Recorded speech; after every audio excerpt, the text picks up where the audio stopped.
King कर्तव्य विमूढ़ अर्जुन। अर्जुन जी का nature ही थोड़ा कन्फ्यूजाया हुआ है।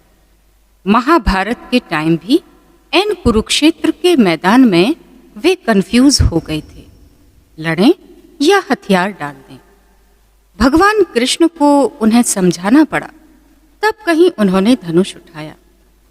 पिछले कई दिनों से आज के अर्जुन देख रहे थे कि सत्ता से बाहर हुए नेतागण जन सेवा के लिए बेचैन हो रहे हैं।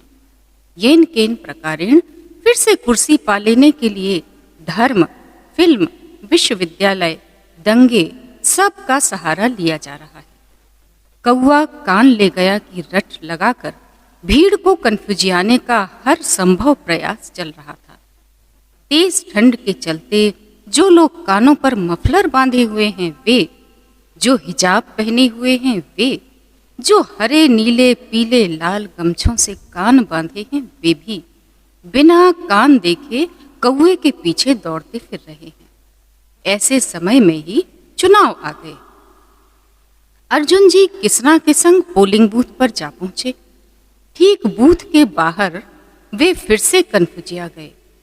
किंग कर्तव्य विमूढ़ अर्जुन ने किसना से कहा कि ये चारों बदमाश जो चुनाव लड़ रहे हैं मेरे अपने ही हैं। मैं भला कैसे किसी एक को वोट दे सकता हूँ।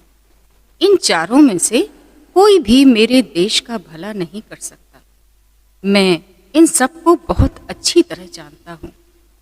अर्जुन की यह दशा देख इंद्रप्रस्थ पोलिंग बूथ पर लगी लंबी कतार में ही किसना ने कहा, हे पार्थ, तुम केवल महंगाई की चिंता करो, तुम्हें देश की चिंता क्यों सता रही है।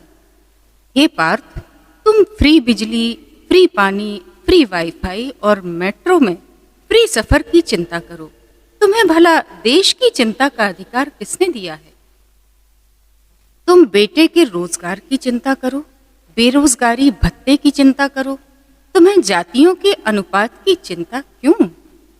तुम स्मार्ट शहर की आई लव माई सिटी के पोस्टर के साथ अपनी पाउट बनाती सेल्फी की चिंता करो, तुम्हें साफ सफाई के बजट और उसमें दिख रहे घपले की चिंता नहीं होनी चाहिए।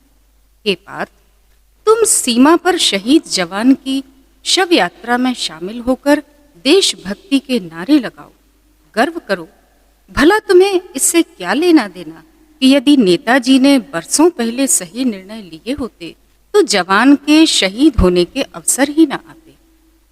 तुम देश बंद के आह्वान पर अपनी दुकान बंद करके बंद को समर्थन दो। तुम्हें इससे कोई सरोकार नहीं रखना चाहिए कि यह बंद किसने और क्यों बुलाया। हे पार्थ, तुम्हें सरदार पटेल, आजाद, सुभाष चंद्र बोस, सावरकर, विवेकानंद या गोलवलकर जी वगैरह को पढ़ने समझने की भला क्या जरूरत। तुम तो आज के मंत्री जी को पहचानो, उनसे अपने ट्रांसफर करवाओ, सिफारिश करवाओ और लोकतंत्र की जय बोलो और प्रसन्न रहो। तुम मजे से चाय पियो, अखबार पढ़ो, बहस करो, टीवी पर बहस सुनो, कार्यक्रमों की टीआरपी बढ़ाओ। हे पार्थ, तुम्हें सच जानकर भला क्या मिलेगा। तुम वही जानो जो तुम्हें बताया जा रहा है। यह जानना तुम्हारा काम नहीं है कि जिसे चुनाव में पार्टी टिकट मिली है उसका चाल चरित्र कैसा है। वह सब किसी पार्टी में हाईकमान ने टिकट के लिए करोड़ों लेने से पहले या किसी पार्टी ने वैचारिक मंथन कर पहले ही देख लिया होगा। हे पार्थ, वैसे भी तुम्हारे एक वोट से जीतने वाले नेताजी का ज्यादा कुछ बनने बिगड़ने वाला नहीं। सो तुम बिना अधिक संशय किए मतदान केंद्र में जाओ। चार लगभग एक से चेहरों में से जिसे तुम देश का कम दुश्मन समझते हो उसे, या जो तुम्हें अपनी जाति का अपने ज्यादा पास दिखता हो उसे अपना वोट दे आओ और नाखून पर काली स्याही दिखाती सेल्फी सोशल साइट्स पर अपलोड कर जोर शोर से लोकतंत्र का त्योहार मनाओ।